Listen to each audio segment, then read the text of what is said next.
Yo, good morning mga kapoche. So, magke-claim tayo ng ating Rolla tokens. You know. So, marami na nagtatanong kung magkano na raw ba ang presyuhan ni Rolla or kung meron na bang value si Rolla. So, sa ngayon mga kapoche, wala pa. Wala pang value si Rolla. Kumbaga, parang ano pa lang yan.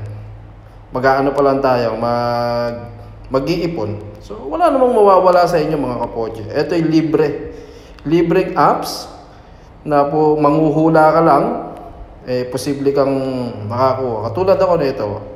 Nakaka 12 tokens na tayo. So, kung napapansin nyo, yan, puro hula-hula lang yan. So, sabi nga ni Katoto, only time will tell. Sabing ganun, di ba? So, malay nyo, near future magkaroon to ng value. So, at least meron na tayong nakabase na tayo, di ba? So, i-claim lang natin tong tokens natin mga kapoche. So, yan, 12 naman ah. So, claim tokens lang.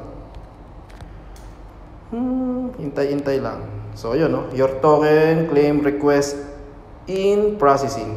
So, mamaya meron na yung lalabas na kung pumasok na ba. So, ganun lang kasimple mga kapoche. Huwag kayong tawag dito, huwag kayong mainip kung kailan magkakaroon ng halaga tong si Rolla. Hintay-hintay lang tayo. At kapag nagkaroon na nga ng halaga to, ayun, congratulations, your token claim successfully. So, yun, gaya nga sinabi ko, hula-hula lang mga kapoche, walang mawawala sa inyo. Paalam!